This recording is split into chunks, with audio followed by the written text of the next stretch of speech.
Juan capítulo 8, versículo 31. Juan capítulo 8, versículo 31 en adelante. Dijo entonces Jesús a los judíos que habían creído en él: si vosotros permaneciereis en mi palabra, seréis verdaderamente mis discípulos, conoceréis la verdad y la verdad os hará libres.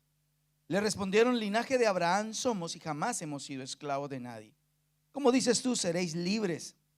Jesús le respondió: de cierto os digo que todo aquel que hace pecado, esclavo es del pecado. Y el esclavo no queda en la casa para siempre, el Hijo sí queda para siempre. Así que si el Hijo os libertare, seréis verdaderamente libres. Vamos a orar. Señor, hoy te damos gracias por este tiempo que nos das de reunirnos, Señor, como familia, reunirnos en tu nombre para adorarte, para alabarte, para escuchar tu palabra, Señor. Pedimos hoy, Espíritu Santo, que hables a nuestro corazón, que tú que conoces, Señor, nuestras vidas, nuestro pasado, nuestro presente, nuestro futuro, hoy puedas, Señor, hablar a nuestras vidas y a nuestros corazones, y al salir de este lugar podamos entender tu palabra para ponerla por obra. Te lo pedimos, Señor, en el nombre poderoso de Cristo Jesús.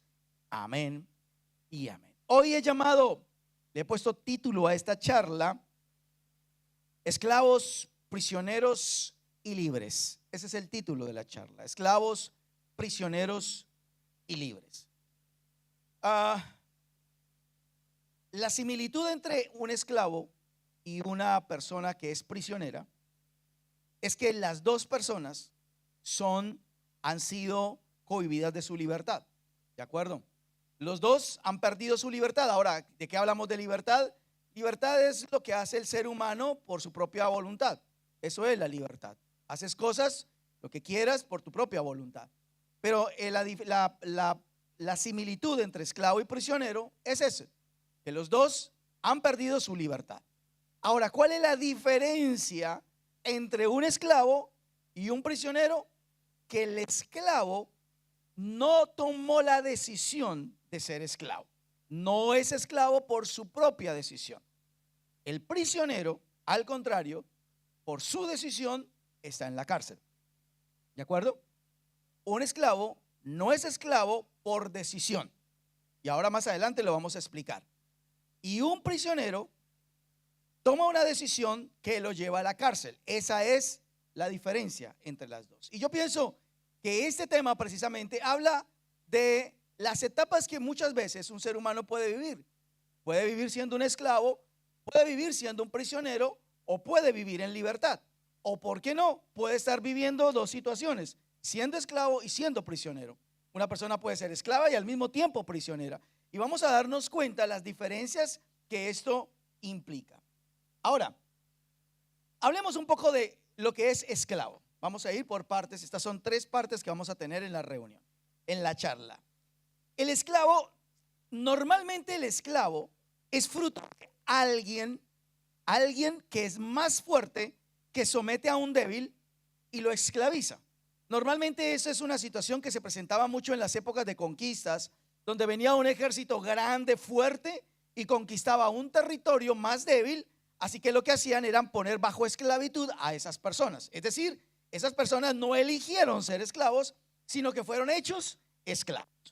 Si usted se acordará, de pronto usted leyendo la Biblia y todo eso, si me cierran la puerta de este lado para que no escuche yo cuántas veces se lavan las manos en el baño.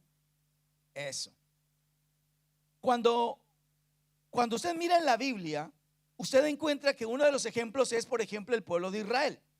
Entra Nabucodonosor, uno de los reyes sirios poderosos de esa época, un imperio que había, entra a Jerusalén, conquista Jerusalén y Judá, y lo primero que hace, porque era una técnica de siempre las conquistas, es sacan a todo el mundo que vive en esa tierra, los llevan para ser cautivos en su tierra y traen gente de su tierra para habitar la tierra conquistada. O sea, es algo que se hace o se hacía en esa época. Es decir, un esclavo no elige ser esclavo, sino que lo sujetan cuando obviamente hay alguien mucho más fuerte. También habían esclavos por nacimiento. Es decir, si un chico nacía con papás esclavos en la esclavitud, Obviamente él tampoco eligió ser esclavo, pero nació con una pareja de sus papás que eran esclavos. Otros que son diferentes, obviamente, que es de pronto la parte de la opción o la parte que es una diferencia acá, es porque hay unos que en la época incluso del Antiguo Testamento, había personas que se convertían, tomaban la decisión de ser esclavos porque debían plata. Y eso era parte de lo que se podía hacer. Si alguien le debía a alguien y no tenía cómo pagarle, lo que hacía era: me pongo bajo esclavitud por un tiempo para pagarle lo que le debo. Ahora, una de las normas que Dios sí estableció para ese tipo de actividad es que si mi hermano venía a mí y me decía: yo te debo plata, me pongo como esclavo, no podía ser esclavo toda la vida. Al séptimo año tenía que darle libertad, es decir, se da por cancelada la deuda. 7 años era lo máximo, no podía ser esclavo toda la vida. Ahora, viendo esto, hay un caso que me llama mucho la atención con respecto en la Biblia, con respecto a la esclavitud, y vamos entrando un poco más en materia a lo que yo quiero llevarles. En Éxodo capítulo 1, en el versículo 8, voy a leer el versículo 8 al 10 y después vamos a saltar al 12. Espero que lo lean y sean detallistas cuando leen. Recuerde siempre, el estudio de la Biblia está en el detalle. No solamente leer por leer, sino descubrir el detalle realmente. Dice: entre tanto se levantó sobre Egipto un nuevo rey, un faraón que no conocía a José, y dijo a su pueblo: he aquí, el pueblo de los hijos de Israel es mayor y más fuerte que nosotros. Ahora pues seamos sabios para con él, para que no se multiplique, y acontezca que viniendo guerra, él también se una a nuestros enemigos y pelee contra nosotros y se vaya de la tierra. Versículo 12. Pero cuando más los oprimían, tanto más se multiplicaban y crecían, de manera que los egipcios temían a los hijos de Israel. Usted recordará la historia, no se la voy a narrar. José es vendido por sus hermanos, llega a Egipto, se convierte en el segundo hombre más poderoso, hace traer a su familia, porque estaba viviendo una situación de hambre toda la tierra donde ellos estaban, hace traer a su familia. Dice la Biblia que entraron 70. Por 430 años ellos vivieron en Egipto, y cuando salen por mano de Moisés eran una nación. Los estudiosos dicen que eran más de 2 millones de personas, así que ya era una nación. Aquí viene algo interesante. Si usted leyó atentamente, dice que el faraón dijo, no fue que los israelitas dijeron, el faraón dijo: este pueblo es mayor y más fuerte que nosotros. Ojo a lo que le estoy diciendo. Recuerde que esclavo es una persona que alguien más fuerte te sujeta como esclavo, ¿de acuerdo? Pero acá faraón decía: este pueblo es mayor y es más fuerte que nosotros. Y en el versículo 12 dice que los egipcios, es decir, todo el resto del pueblo, le tenía miedo a Israel. La pregunta acá, el tema curioso de todo eso es: ¿por qué Israel se convirtió en esclavo 430 años cuando los fuertes eran ellos? ¿Por qué Israel, siendo el mayor, tenían más número y eran más fuertes, por qué terminaron siendo esclavos de un rey y de un pueblo que les tenía miedo? Escúcheme, porque no fue una conclusión mía. Dice la Biblia ahí en el versículo 12 que el pueblo de Egipto le tenía temor a los de Israel. La pregunta entonces es: ¿cómo un pueblo que es más grande, es más fuerte, termina siendo esclavo de uno que supuestamente es débil? No es lógico. La esclavitud se da, la lógica es: uno fuerte esclaviza al débil, pero acá un fuerte fue esclavizado por un débil. Ahora, si usted mira la historia un poco más detenidamente, usted encuentra que el tema pasó por esto. La pregunta sería entonces, primero, ¿por qué el pueblo de Israel no fueron 40 años ni 4 años? Fueron 430 años que duraron siendo esclavos. ¿Por qué se hicieron esclavos? ¿O por qué permitieron la esclavitud si eran más fuertes? Pero cuando usted sigue mirando la palabra, usted encuentra que fue porque ellos se les olvidó quiénes eran. Los demás veían lo que ellos eran, pero Israel no se dio cuenta nunca de lo que ellos eran. Ellos nunca se dieron cuenta que eran los más fuertes, los más grandes. Ellos no vieron eso. Se dieron cuenta los demás menos ellos. Así que, querida iglesia, sacamos una conclusión. Nosotros somos esclavos, no porque nos pongan como esclavos, sino porque se nos olvida quiénes somos. Cuando nos convertimos en esclavo de algo, significa que hemos olvidado quiénes somos. Por eso nos ponemos debajo de ese algo o de ese alguien. El pueblo de Israel, 430 años se les olvidó que eran el pueblo de Dios. Usted puede estar viviendo 20 años como cristiano, 5 años como cristiano y seguir viviendo siendo esclavo, no libre. Porque muchas personas son libres físicamente, pero no emocionalmente, no espiritualmente y muchas veces, obviamente, físicamente tampoco son libres. Ahora se los voy a ampliar un poco más. Usted sale a la calle y usted encuentra mucha gente caminando, haciendo y preguntándole para dónde va, qué quiere hacer. Yo voy a hacer lo que yo quiera, a mí nadie me sujeta. Pero la verdad, usted sale a la calle y toda la gente que usted ve caminando, que usted se siente en el colectivo, lo ve ahí. Esa gente, toda esa gente vive en un estado de esclavitud, porque al ser humano se le olvidó quién es. Por eso es que otros que parecieran fuertes empiezan a dominar y a esclavizar nuestras emociones, nuestros pensamientos y lo que somos. Ahora, yo no sé si ustedes es bueno para ver dibujos animados, películas de dibujos animados.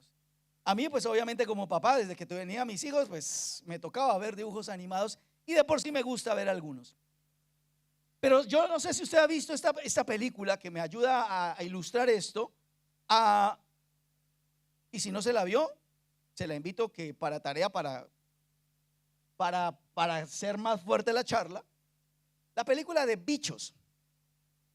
Sí, la vieron. Si usted me quedó con cara de, tiene que vérsela. Narra la historia de una comunidad de hormigas, 100 de ellas. Y resulta que de tanto en tanto vienen unos saltamontes, que son como 10 pelagatos realmente, y vienen agresivos, pegándole patadas a todo el mundo, hablando fuerte, y terminaron obligando a las hormigas a trabajar por ellos y a alimentarlos a ellos. Pero ellas eran cientos, las hormigas eran cientos, y 10 pelagatos pudieron con cientos y las esclavizaron, hasta que un día una hormiga dijo: espere, aquí hay algo que anda mal. La cosa no es así. Nosotros no las necesitamos a ustedes, ustedes nos necesitan a nosotros. Si lo tenemos, andémoslo y nos ponemos a ver un poquito de película.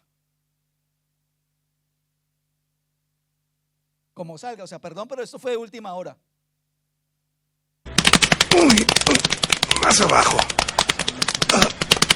Eso. Hola, Hop. Lárgate. ¿Está bien? No te diré mi idea. Adiós. Oye, te la diré de todos modos. Verás, he pensado, porque es lo que hago como vicepresidente. Y tengo... No, entonces no hacemos nada. No hacemos nada porque si no hay sonido acá, no se pudo. Es que fue de última hora, la verdad. Luces, por favor. Yo les termino de hacer la cuestión. El tema es que un día una se revela. Una hormiga se revela y dice: mire, ustedes nos necesitan a nosotros, nosotros no las necesitamos a ustedes. Y cuando esa hormiga dice eso, todas empiezan a hablar y a decir: oiga, sí, tiene toda la razón. Y en otra parte de la película, el mismo Saltamonte le dice a sus secuaces, le dice: el día que estas hormigas sepan que nos doblan, nos ponen 100 veces más que nosotros, se nos va a terminar nuestro estilo de vida. ¿Qué fue lo que hizo entonces Egipto para esclavizar al pueblo de Israel? Porque lo esclavizó. La pregunta es: ¿cómo hizo un pueblo débil para esclavizar a un pueblo que era mayor y más fuerte que ellos? Capítulo 1, versículo 11 de Éxodo. Dice: entonces pusieron sobre ellos comisarios de tributos que los molestasen con sus cargas. Hago énfasis en cargas. y edificaron para Faraón las ciudades de almacenaje, Pitón y Ramesés. Versículo 13 del mismo capítulo 1. Y los egipcios hicieron servir a los hijos de Israel con dureza, amargaron su vida con dura servidumbre, en hacer barro y ladrillo en toda labor del campo y en todo su servicio, al cual los obligaban con rigor. ¿Cuál fue la estrategia? Vamos a llenarle la cabeza de tanto dolor, de tanta presión, de tanta carga, que no tengan tiempo de pensar en lo que ellos son, en descubrir lo que ellos son. Satanás hizo exactamente lo mismo que los saltamontes. Es interesante la película porque cientos de hormigas contra 10, a nadie se le ocurrió decir, oiga, ¿qué hacemos nosotros sirviéndole a 10 cuando nosotros somos cientos? Y la Biblia lo que marca es que el pueblo egipcio rápidamente pensó cómo hacer que estos que son más fuertes y mayores no se rebelen contra nosotros. De una vez ellos dijeron, vamos a evitar que ellos piensen en lo que son, que descubran quiénes son. Porque escúcheme, la persona esclava omite, se le olvida. Han sido tantos los problemas, han sido tanta la situación, ha sido tanta la carga emocional, espiritual, sentimental. Había tanto amargura que la gente se dedica más a pensar en su problema, en su dolor, en su amargura. Y cuando menos se dio cuenta, terminó convirtiéndose en esclavo de algo. Por eso de ahí, de la esclavitud, vienen las adicciones. Por eso vienen las adicciones. ¿Por qué? Porque cuando ciertas situaciones adversas, cuando el mismo enemigo, el mismo diablo trabaja en la cabeza de una persona, en su cabeza, en sus pensamientos, en sus emociones, siempre lo que pasa, exactamente lo que pasa, es que la persona se llena de tanta cosa en su cabeza que empiezan a crearse vacíos en su vida.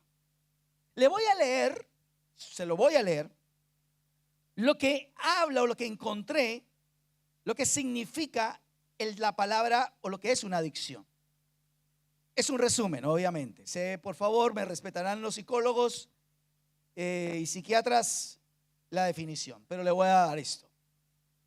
La adicción es una enfermedad física y psicoemocional que crea una dependencia o necesidad hacia una sustancia, actividad o relación.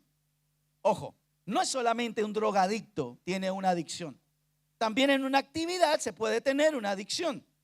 Puede ser adicto a una actividad o puede ser adicto a una relación.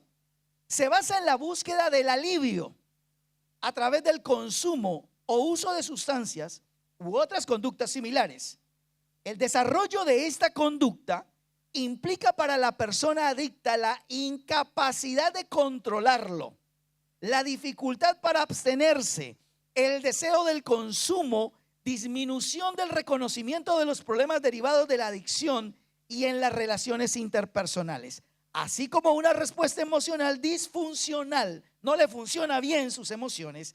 Esto crea problemas en la vida de la persona adicta, mermando su calidad de vida. Las adicciones es cuando una persona busca alivio en medio de su esclavitud y trata de llenar su esclavitud con un vacío, siente algo, así que trata de llenar su vacío de alguna forma o de alguna manera. Por eso aparecen las drogas, por eso aparece el alcoholismo, por eso aparece la pornografía y todo tipo de inmoralidad, donde muchas personas se vuelven esclavas, no pueden tener un control, no pueden decir no, se sienten totalmente subyugadas, esclavizadas a ver este tipo de cosas o actuar de la misma manera. Lo mismo pasa con cualquier tipo de relación afectiva. Cuando una persona es dependiente de alguien, necesita escuchar a alguien, no puede soltar a alguien, a pesar de, es una persona que es esclava, llena su vacío de esclavitud, lo que le está causando la esclavitud, con el amor o la aceptación de una persona. Por eso escúcheme bien, cuando yo escucho tanto hombres como mujeres que son y que tienen violencia de género en sus hogares, pero uno les dice, pero usted ¿por qué permite ese tipo de cosas? ¿Por qué no se separa de una persona así? Y lo primero que me dicen es: pastor, es que no sé cómo vivir después, cómo mantenerme. O sea, tienes un problema de adicción, tienes un problema de esclavitud. ¿Saben por qué pasa? ¿Por qué somos esclavos? Porque muchas veces en los matrimonios, a pesar de muchas cosas, se sobrevive o se aguanta, porque no sencillamente hacemos cambios, sino nos aguantamos, vivimos en esclavitud, porque se nos olvida quiénes somos. Yo no puedo entender cómo una mujer puede soportar una golpiza casi a diario y sencillamente seguir con una persona. Eso se llama esclavitud. Tienes una adicción. Has olvidado, querida mujer, quién eres. Y si un hombre está pasando por lo mismo, has olvidado quién eres. Porque ese es el tema con la esclavitud. Olvidamos quiénes somos. Por eso nos hemos dejado esclavizar. Por eso no tenemos un proyecto de vida. Muchos jóvenes no tienen un proyecto de vida. No saben para dónde va. No entienden qué es lo que quieren. Cuando una persona es esclava, pierde sus sueños. El esclavo no tiene un sueño. Un esclavo no vive para un proyecto de vida. Un esclavo en la época de la esclavitud no vivía para, no sé, pensar en sí mismo qué va a hacer mañana. Me voy a tomar un franco, voy a pasear a aquel lugar. No, un esclavo no tenía valor como persona. Escúcheme bien. El esclavo no tenía un valor como persona, era un objeto. Incluso su vida no servía para nada, ni siquiera era suya. El dueño podía matarlo, era parte de su mueble, de los muebles de su casa. Y así pasa con la persona que no es esclava físicamente, que es esclava emocionalmente, sentimentalmente. Es una persona que se siente que no tiene valor delante de otras personas. Por eso dejan que otros les pasen por encima, porque sienten que no tienen un valor, que no pueden llegar lejos. Somos esclavos aún de lo que nuestras familias nos marcaron y nos dijeron que teníamos que ser. Somos esclavos de nacimiento. Muchas personas son esclavos por nacimiento. ¿Cómo es eso en este tiempo? Porque son esclavos a lo mismo que sus padres han sido esclavos toda la vida. Han sido esclavos de la pobreza. Entonces sería toda la vida esclavo de mi pobreza. En mi familia nunca hubo alguien que terminara el colegio, entonces soy esclavo de ese tipo de herencia. Soy esclavo por nacimiento. Sigo los pasos de mis padres. Querida iglesia, lo que la Biblia dice es: nosotros no podemos vivir en esclavitud. Israel era el pueblo de Dios, pero aún sin embargo ellos no entendieron quiénes eran. Entonces esto nos da una conclusión. Si tú eres cristiano, no importa los años que tú tengas de cristiano, puedes estar viviendo en esclavitud y no saber que vives en esclavitud, como pasó con estas hormigas. Por mucho tiempo ellas vivieron así y no pensaron nunca que eran esclavas, sencillamente que trabajaban para otro, hasta que un día alguien limpió su cabeza y dijo: nosotros somos más fuertes, sabemos quiénes somos. Y ese día que averiguaron quiénes eran, ese día sacaron a los saltamontes. Pasa exactamente lo mismo con nosotros en este tiempo. La pornografía, la drogadicción, el alcoholismo, la tecnología, una relación sentimental, las apuestas, todo eso es parte de adicciones que llegan a nuestra vida y nos convierten en esclavos. Por eso escúcheme bien esto. Usted no nació para seguir siendo esclavo de lo que sus padres han sido esclavos toda la vida. ¿Quién le dijo eso? Muéstreme bíblicamente que eso es lo que Dios espera de usted. En mi familia nadie se graduó, nadie hizo una universidad, por lo tanto yo soy esclavo de lo mismo. En mi casa todos fueron esclavos de que nadie tuvo una casa, nadie tuvo un auto, nadie supo lo que era prosperidad. Yo también sigo siendo esclavo exactamente de lo mismo. Entonces eres un esclavo por nacimiento. No elegiste, pero seguiste siendo esclavo. El pueblo de Israel 430 años lo hizo, y alguien más inteligente que ellos trabajó de tal forma y de tal manera que tanta cosa que le metió en la cabeza les llenó de tanta carga mental y emocional que se les olvidó realmente y literalmente quién eran, que eran el pueblo de Dios. Y decidieron vivir siendo esclavos, por elección vivieron siendo esclavos. Lo segundo, prisionero. Ahora entremos en la parte de un prisionero. Recuerde que la diferencia entre prisionero y esclavo es que el prisionero sí tomó una decisión y por eso está en la cárcel. ¿De acuerdo? Vamos a leerlo y vamos a aprender un poco de lo que dice la Biblia. En Mateo 5:25 dice: ponte de acuerdo con tu adversario pronto, entre tanto que estás con él en el camino. No sea que el adversario te entregue al juez, el juez al alguacil, y seas echado en la cárcel. Si usted le pone un poco de atención al pasaje, usted encuentra que Jesús advierte lo que esa persona tiene que hacer para evitar la cárcel. Jesús le dice: cuando estés caminando con tu adversario, con tu prójimo, arregla las cosas que tienes pendientes con él. No vaya a ser que se te empiece a complicar el problema y tu adversario te entrega al juez, el juez al alguacil y el alguacil te meta en la cárcel. Y hay otra parábola donde finaliza diciendo: y estarás ahí hasta que pagues, hasta lo último, hasta que pagues toda la deuda. ¿Sabe qué significa entonces el capítulo 5, versículo 25 que leíamos? Que ser prisionero directamente depende de su decisión. Es su decisión si vive en libertad o vive en una prisión. Pero lo que nos enseña aquí la Biblia es que un prisionero, a diferencia de un esclavo, el prisionero directamente está relacionado con nuestra parte emocional. Está directamente relacionado con cosas pendientes, con problemas no solucionados, con temas no puestos en claridad, sino que dejamos que se fuera enredando hasta que llegaron puntos donde usted terminó metido en una situación legal o obviamente en una prisión. Y usted lo sabe, en cualquier tipo de situación, si usted deja que algo, por ejemplo, una deuda, usted no paga, va a empezar a tener un problema, porque seguramente le van a mandar una carta, después le van a decir que bueno, acá hay una intimidación, o aquí hay todo esto, aquí se va a ir a la cárcel, le vamos a empezar a embargar. Cuando empieza a llegar ese tipo de cosas, significa que el tema se empezó a enredar porque hubo algo que no solucioné a tiempo, por eso estoy metido en este problema. Entonces, ¿qué pasa cuando en su caminar usted no ha solucionado cosas con otras personas? Que tarde o temprano se le va a enredar, con el tiempo se le va a enredar, y eso se va a terminar convirtiendo en una cárcel para su vida. Porque eso que no arregló se puede convertir en un resentimiento. Ese resentimiento se le puede convertir en una ira. Esa ira se le puede convertir en una amargura, en una venganza.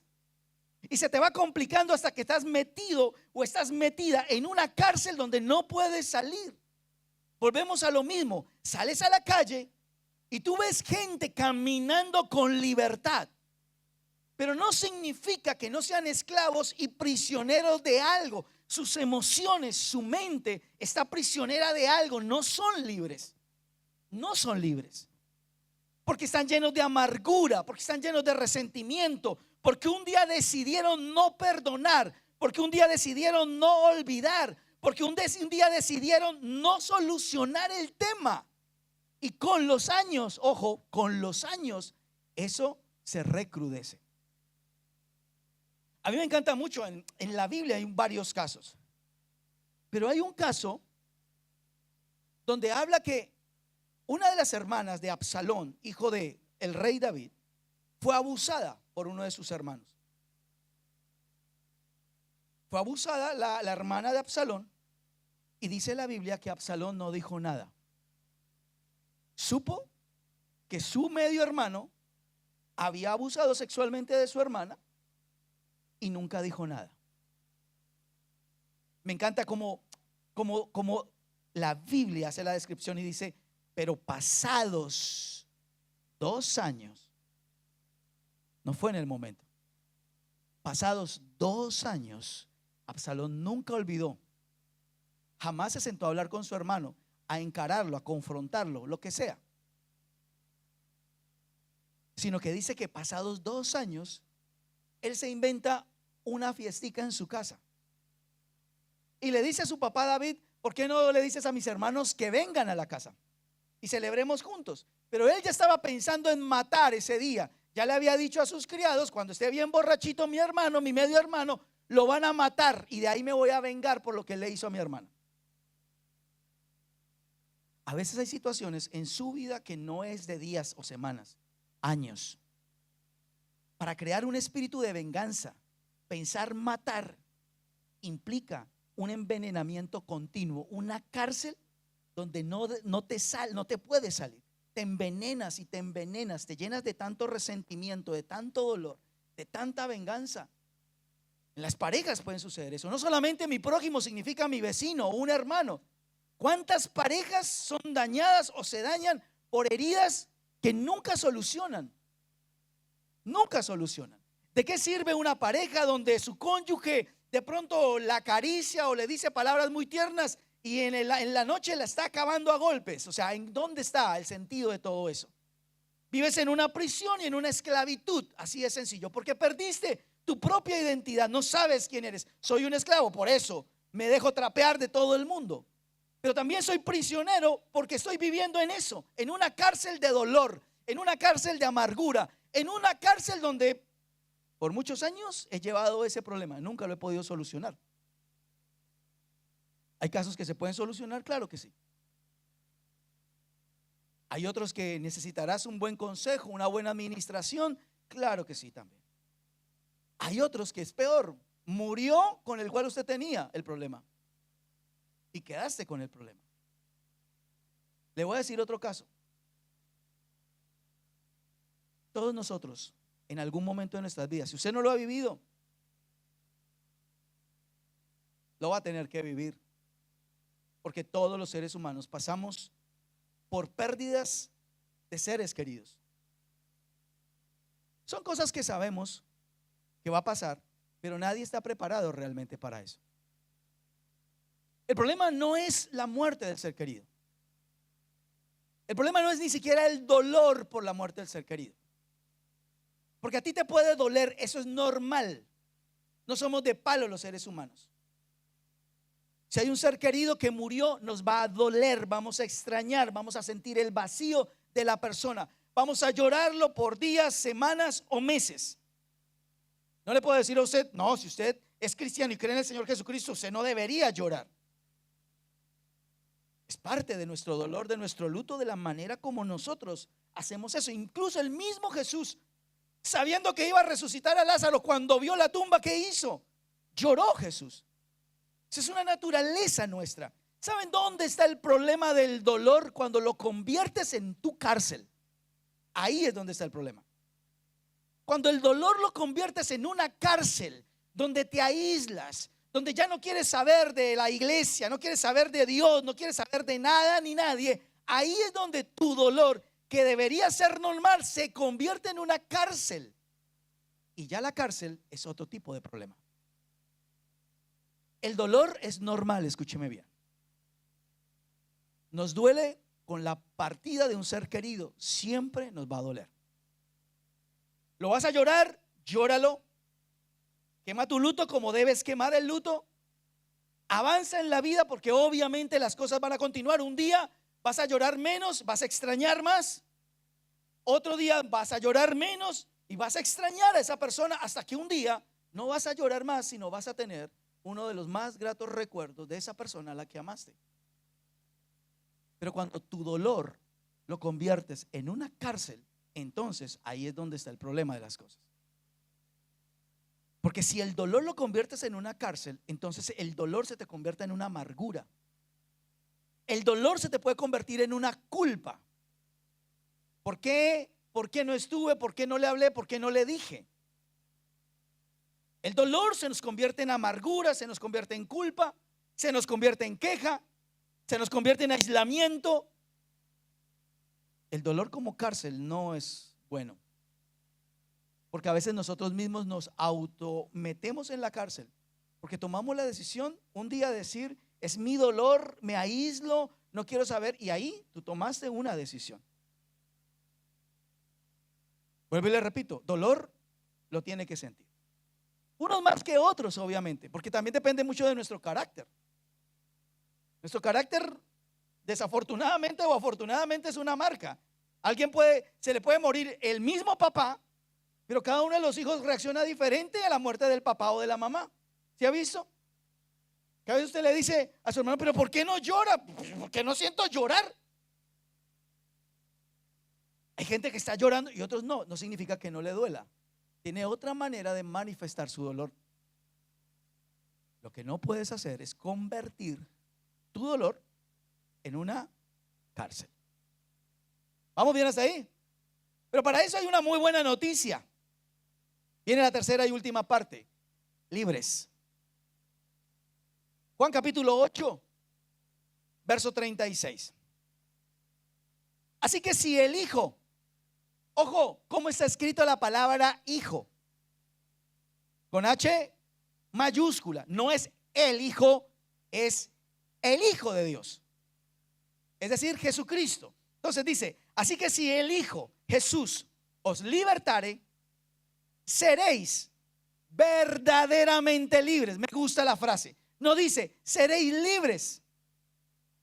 Verdaderamente seréis libres. Porque escúcheme, hay gente que vive pensando que es libre y no lo es. Hay gente que se quita sus vacíos de alguna manera con alguna adicción, con algún tipo de medicamento temporal que te ayuda al vacío o al dolor. Pero el Señor dijo, yo los quiero hacer verdaderamente libres. No libres solamente, sino que ustedes verdaderamente se sientan que son libres, que hay paz interna, que sabe usted quién es. Porque yo siempre lo he dicho, todos entendemos que somos hijos de Dios. Todos sabemos por lo menos eso. No sé si lo entendemos, pero sí sabemos que somos hijos, hijas de Dios. ¿Sabe cuál es el tema? Que mucha gente, aunque sabe que es hijo de Dios, no actúa como tal. Sigue siendo esclavo, sigue siendo prisionero. Entonces, ¿qué el Señor decía? Yo soy el Hijo, con H mayúscula, soy el Hijo de Dios. Yo te puedo hacer a ti verdaderamente libre. Pero para eso, escúcheme bien, hay una solución. Usted me dice, bueno, yo quiero ser libre. ¿Cómo hago para que Jesús lo haga? Lo que la Biblia siempre marca es que el Señor, cuando viene y muere en la cruz, Él se quiere convertir en Señor y Salvador. Son dos cosas: Señor y Salvador. No nos convertimos a una religión, nos convertimos a aquel que me puede verdaderamente hacer libre. Entonces es Señor, es Salvador. ¿Cuál es la diferencia? Señor es que Él controla toda nuestra vida de ahí en adelante. Él es el que toma las decisiones. Él es el que quiere hacer la voluntad, porque la voluntad de Dios es buena, agradable, perfecta. Pero es Salvador porque significa eso, salvación. Te sacó, nos sacó de la cárcel, rompió las cadenas. Entonces por eso Él dice, ustedes pueden sentirse libres, ustedes pueden tomarse un medicamento y sentirse libres, hacer, no sé, algún tipo de ejercicio mental y sentirse libres. Pero el Señor dice, yo no los quiero hacer libres. Quiero que verdaderamente ustedes vivan en libertad. Y cuando tú miras lo que Cristo hizo, usted encuentra que es un combo completísimo, completo de todo lo que es volver a recuperar lo que somos. Por eso, cuando alguien nos dice a nosotros sus logros, cuando una persona de 40, 45 años que no había terminado su colegio viene y me dice, pastor, terminé mi colegio. Para mí, para nosotros como pastores es una alegría. ¿Sabe por qué? Porque no se quiso sujetar a la esclavitud. Sabía quién era. Si usted me dice que consiguió un mejor empleo y tiene un cargo más alto, si usted me dice que consiguió una casa, se compró un auto, que usted tiene un proyecto de vida, que está estudiando, que se graduó, para nosotros como pastores es una alegría, porque sabemos con eso que usted entiende lo que significa vivir en la libertad que Cristo nos dio. Pero mire, la Biblia y lo que nos ha enseñado el pastor Castellanos es que Cristo derramó 7 veces. Y en esos 7 derramamientos de sangre, Él hizo algo por dejarnos libres y sacarnos de nuestra esclavitud. La sangre que Cristo derramó en el Getsemaní significa sangre de fidelidad. Todos nosotros hemos sido traicionados o ha sido parte de una traición. La traición se convierte en una cárcel. La rebeldía se convierte en una cárcel. La traición muchas veces se convierte en el dolor de una persona al haber sido dañado, destruido. Dice la Biblia que Cristo también derramó sangre para hacernos libres de la infidelidad, del dolor de la traición o del dolor de la culpa si tú fuiste el que traicionaste. Dice la Biblia que Cristo derramó sangre cuando fue golpeado por los soldados romanos en su rostro y su barba le fue arrancada.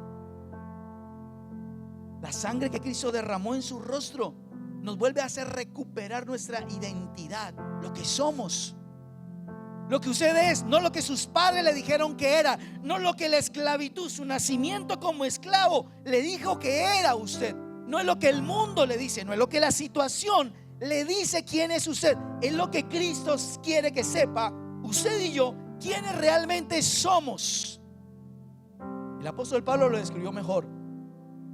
Somos más que vencedores.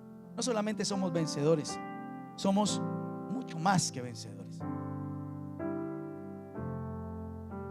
Cuando Cristo fue latigado 39 veces y derramó sangre, el libro de Isaías dice: por su llaga fuimos nosotros curados. ¿Cuántos son esclavos de enfermedades? Son esclavos por nacimiento. Mis papás murieron de cáncer, mis abuelos murieron de cáncer, así que yo sigo en la esclavitud. Seguramente me voy a esperar el momento donde muera de cáncer. No sé, en mi casa siempre se murió el hijo mayor, fue mis abuelos, mis padres, así que ojo con su hijo mayor. Porque son maldiciones que nosotros queremos traérnosla. Y de enfermedad, cáncer, problemas nerviosos, de cerebro, de huesos. Nosotros se nos olvida que hubo un Cristo que dijo: yo quiero hacerlos verdaderamente libres. Por mi llaga fueron ustedes sanados. La sangre que Cristo derramó en su cabeza por causa de la corona de espinas. Los soldados le pusieron una corona de espinas a Jesús en la cabeza y con una caña, con un palo, le golpeaban la corona hasta que le hicieron entrar las espinas en sus sienes. Y dice que sangre brotó de su cabeza. Sangre implica la conquista. Cosas que usted no ha podido avanzar. Su vida está estancada en un solo lado, no avanza, porque la conquista es avanzar. Y las conquistas a veces no son fáciles, son difíciles. Por eso son conquistas. Y como que el Señor a nosotros nos dice también, a través de la sangre que derramé en mi cabeza por la corona de espinas, yo puedo hacer que su vida avance, su matrimonio avance. La sangre que Cristo derramó en sus manos por cuando fue clavado en la cruz del Calvario es sangre que de manos productivas. Mira, hay gente que por más que se esfuerza y hace, es tan esclavo del trabajo, que ese esclavo y el trabajo no le devuelve de la misma manera como se esfuerza por su trabajo. ¿Cuántos de ustedes trabajan y aún así no les alcanza? Sus manos, las manos de Cristo, fueron manos productivas, manos donde todo lo que tú hagas sea de verdad bueno. Pero muchas veces la persona hace algo, no le funciona, trabaja, no le funciona, los empleos no le funcionan o no alcanzan a estar buen tiempo en el trabajo, los estudios no les funciona, su relación como pareja, como matrimonio no funciona, sus finanzas y todas sus empresas que trató de hacer no le funcionan. Es como si tuvieran una maldición acerca de eso. Y Cristo dijo: yo tengo la solución para hacerlos libres. Yo morí, cuando derramé sangre en mis manos, fue para que sus manos se convirtieran en manos productivas. Imagínense que se convirtiera en sus vidas lo que dice el salmista en el capítulo 1. Y todo lo que hace prosperará. Imagínese que todo lo que usted haga, Dios lo prospere. Todo. Cuando Cristo derramó su sangre en sus pies, cuando fueron clavados en la cruz, es sangre de propósito, de camino, de proyección. Lo que yo les decía, hay tanta gente, y yo conozco gente cristiana que no tiene proyectos de vida. Es gente que vive solamente para sobrevivir. Me mato trabajando para sobrevivir y algún día morirme. No tiene un proyecto de vida. Cristo aún murió para eso. Eso es un problema, es una cárcel. Ser esclavo de no tengo proyectos. Un esclavo no tiene proyectos. Pero un hijo sí tiene proyectos. Una persona que es libre tiene proyectos. Y Jesús dijo: mis pies fueron clavados en la cruz para que tus pies, tu vida, tu propósito tenga un norte, tenga un proyecto. Tu matrimonio, tus hijos, tus finanzas, tu ministerio, los que son líderes, su vida espiritual tengan un propósito. Y por último dice la Biblia que cuando el soldado romano vio que Jesús había muerto, para asegurarse de que había muerto, traspasó su lanza, su costado, con una lanza, su costado derecho. Y de allí salió sangre y agua, símbolo de que Jesús había derramado hasta la última gota de sangre. Ya no había sangre que derramar. Su corazón se detuvo, su corazón estalló, se quedó el corazón de Jesús allí. El del costado significa el carácter. Aunque usted no lo crea, mire esto: Jesús murió aún por nuestro carácter, para hacernos libres, porque varios de ustedes son prisioneros de su carácter, esclavos de su carácter. Matrimonios se destruyen por el carácter, por los enojos, explotan. Lo que yo les decía, aman en la mañana, pero en la noche están ofendiendo con sus palabras, golpeando al uno, golpeando al otro. Su carácter es un carácter endemoniado. Están enfermos, prisioneros de su carácter. Y el Señor dijo: yo quiero eso, aún hacer libre, transformar su carácter. Vamos a ser los mismos, no vamos. Nuestra esencia siempre va a ser la misma. Lo que Jesús hace es quitar las debilidades, las malformaciones de nuestro carácter y hacernos un carácter conforme al carácter de Cristo. ¿Cuánta gente por carácter no ha dañado sus relaciones interpersonales? ¿Cuántas personas por su carácter no han dañado su propia vida? No hay quien se les acerque. Son explosivos o son demasiado relajados, toca estar empujándolos para todas las cosas. O sea, hay tantas cosas del carácter de una persona que Dios necesita hacernos libres. Y fíjese que el Señor dijo: si el Hijo los libertare, os libertare, seréis verdaderamente libres. No libres, verdaderamente libres. Entonces, cuando usted recibe a Cristo como Señor y Salvador de su vida, y usted literalmente entrega todos sus sueños y toda su vida a Él, entonces es cuando el Señor empieza a hacer un trabajo en usted. Empieza a romper cadenas, empieza a abrir las cárceles en las que estás metido, y Dios te empieza a dar a través de su Hijo todos los beneficios que implican vivir verdaderamente en libertad. Las finanzas de muchos de ustedes están en una cárcel, esclavos de mucho trabajo, pero no ven sino lo necesario. Trabajan y trabajan y sus finanzas siguen siendo las mismas. Otros trabajan menos que usted y Dios les bendice más. Entonces está pasando algo. Eso es lo que Dios quiere hacer. Pero para eso nosotros tenemos que tener al Señor como Señor literalmente y como Salvador. No estoy hablándole a nuevos, estoy hablándole a gente que allá viene con años en la iglesia, que tiene a Cristo como Salvador, pero no como Señor.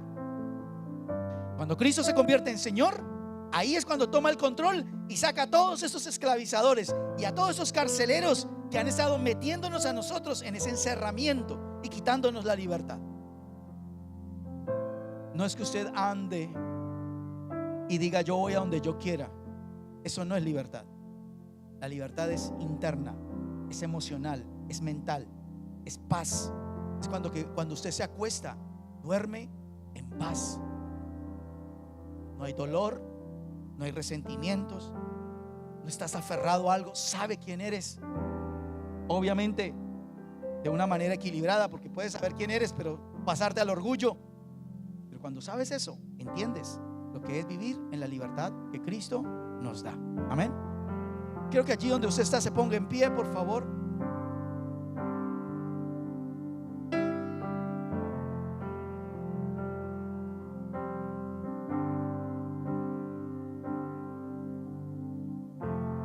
Cierre sus ojos. No se distraiga con nada ni con nadie. Señor Jesús, hoy te damos gracias porque tu palabra siempre abrirá puertas. Tu palabra tiene la llave para abrir nuestras prisiones. Tu palabra tiene el poder para romper nuestras cadenas que nos esclavizan. Tu palabra puede quitar de nuestras mentes las mentiras. Tu palabra nos dice la verdad de lo que somos, la verdad de lo que somos en Cristo. Somos nuevas criaturas, dice tu palabra. Las cosas viejas pasaron, he aquí todas son hechas nuevas. Esa es la verdad, Señor. Esa es la verdad de tu libertad. No la libertad que el mundo nos da, no lo que una sustancia nos puede dar, no lo que una actividad nos puede dar, no lo que una relación nos puede dar. Es la libertad que tú nos das, la paz que sobrepasa todo entendimiento, la libertad en la cual nosotros caminamos para poder, Señor, hacer tu propósito, hacer tu voluntad. Señor, tú conoces la vida de cada persona que está en este lugar. Conoces la situación con la que llegaron a este lugar. Pero yo te pido, Señor, en el nombre de Jesús, que tú que conoces lo más profundo de sus vidas, Señor, allí hables,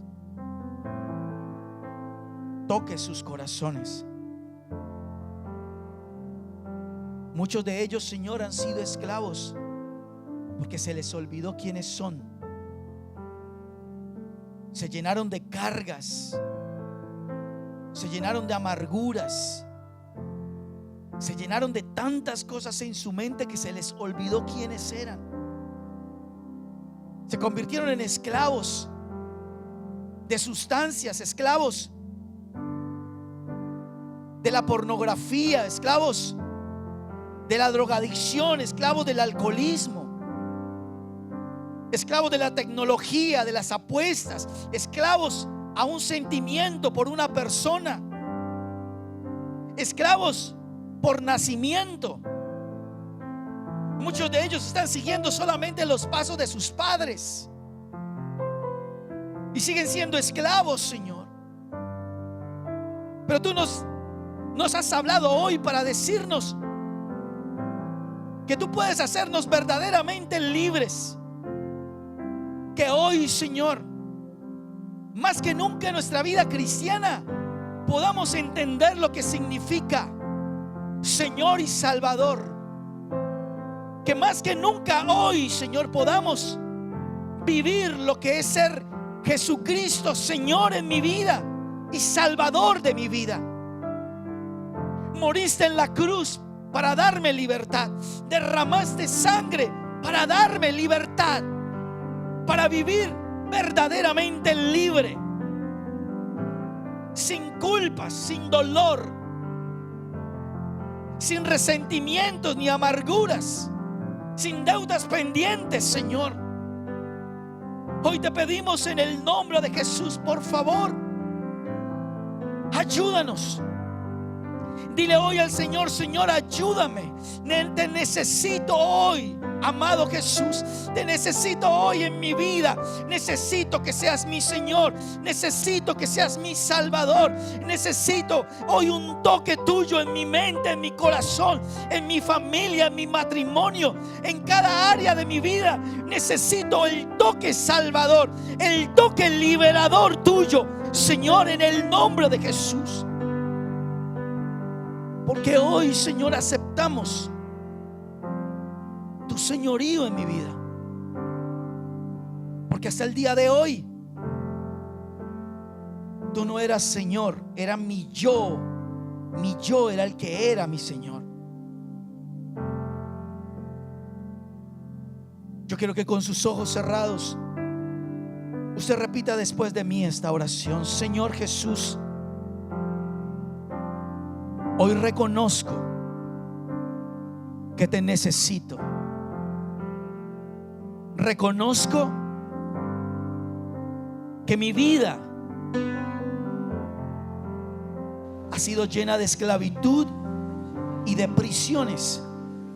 Pero hoy yo quiero, Señor, entregarte mi vida verdaderamente a ti. Por eso hoy, Señor, acepto lo que hiciste en la cruz por mí y te recibo hoy como mi Señor, aquel que toma la dirección, aquel que toma el control, y te acepto como Salvador. El único que me puede hacer libre eres tú.